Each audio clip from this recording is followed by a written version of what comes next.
Mayong adlaw mga kaboskat, akong ipakita ninyo kung sa kasakit ang among kay nangasunog man ang tanom namong mga kahoy. Dagko na ra ba unta pero wala na may magamit ani.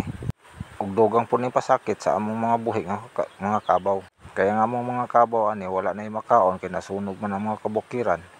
Dugang pasakit ni sila. Ug tuod man patunayan ako ninyo nga ang kabaw diri sa mga wala na gyud gamit kay wala na sagbot nga makaon.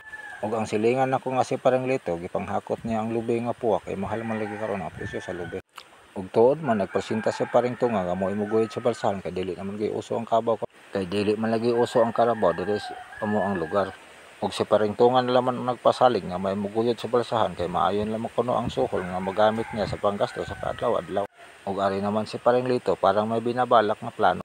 Ug unsa man ang iyang plano karon nga iyang nakita, siya nay bahala ana ug unsa na iyang plano kay di na mo sigurado ug unsa iyang mga hunahuna. Kay naa siya ug gustong buhaton sa oras iyang kumpare nga si Paring Tunga kay di na lang kadaog mo bira sa bilsahan. Kay bugat biya pud ang lubi ug mudaghan na. Iyang mga plano dinha siya nay bahala ug siya unsaon na ni Jack. Di ko sigurado kung sa iyang buhaton sa kahoy nga iyang gipunit.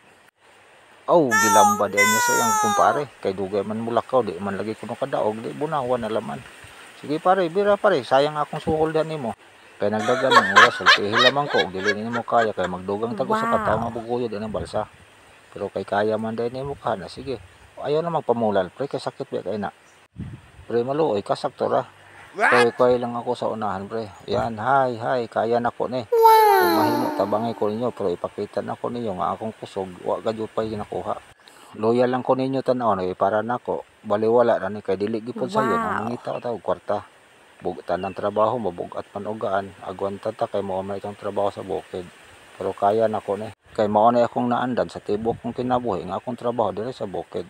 Ug sa luyo nga bahin sa kaduha nga yugto dili na gyud uso ang kabaw namo dire. Sa sunod gani si kuya nagpahakot na pud si kuya og yuta nga pangpanambak nga para sa itambak sa iyang tunaan sa kabaw kay iyan lang kining tambakan kay nalawom naman kini. Parang dili kini makadisgrasya kay iyahan lang kining tambakan og yuta. Tama sakto po gud kuya aron wala gyud madisgrasya. Og iyon gani pagbalik niya si ate ning tabang na si ate og duot sa kariton. Kay aron lagi walay madisgrasya og daghang salamat sa pagpanood niyo sa akong video. Kung nagustuhan man niyo akong video, please like and share.